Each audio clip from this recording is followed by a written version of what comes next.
வணக்கம் கேளீர். நான் ரீசெண்டாக கேரளாவில் இருக்கிற ஆட்டுக்கல் பகவதி அம்மன் கோயிலுக்கு தான் போயிருந்தேன். இந்த கோவில் திருவனந்தபுரம் ஸ்ரீ பத்மநாப சுவாமி கோயிலிருந்து 2 கிலோமீட்டர் தொலைவில் தான் இருக்குது. இது பெண்களோட சபரிமலைன்னு அழைக்கப்படுது. அதுக்காக இங்கே ஆண்களுக்கு அனுமதி இல்லை அப்படிங்கிறது இல்லை, யார் வேணால் வந்து இந்த அம்மனை தரிசிக்கலாம். இங்கே நடக்கிற பொங்கல் ஃபெஸ்டிவல் கின்னஸ் ரெக்கார்ட் பண்ணியிருக்கு.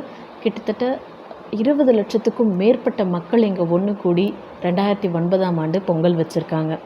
இந்த கோவிலோட வரலாறு நம்ம தமிழ்நாட்டோடு சம்மந்தப்பட்டிருக்குன்றது தான் ரொம்ப சுவாரஸ்யமான விஷயம். கற்புக்கரசின்னு அழைக்கப்படுற கண்ணகி தன் கணவர் கோவலனோட அநியாயமான மரணத்திற்கு நீதி கேட்டு பாண்டிய மன்னன் கிட்ட வழக்கு தொடுத்து தன்னோட சிலம்பத்தை உடச்சி காமிச்சு தன் கணவர் திருடலைன்றதை ப்ரூவ் பண்ணாங்க.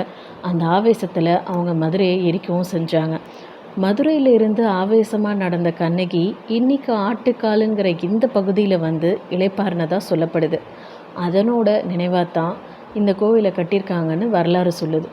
இன்னொரு பக்கம் இந்த பகுதியில் வாழ்ந்த முள்ளின்னு ஒருத்தர்கிட்ட ஒரு 12 வயசு சிறுமி வந்து இந்த ஆற்றை கடக்கிறதுக்கு உதவி செய்யுங்கன்னு கேட்டதாகவும், அதை கேட்ட அந்த மனிதர் அந்த சிறுமியோட தெய்வீக அம்சத்தை பார்த்து தன் வீட்டுக்கு அழைச்சிட்டு போய் சாப்பாடு போட்டு உபசரித்ததாகவும், அதுக்கப்புறம் அவர் திரும்பி பார்த்தப்ப அந்த சிறுமி அங்கே இல்லைன்னும், அன்றைக்கி இரவே அந்த சிறுமி அந்த முள்ளி கனவுல வந்து ஒரு பகுதியை குறிப்பிட்டு அங்கே தனக்கு கோயில் கட்ட சொன்னதாகவும் சொல்கிறாங்க.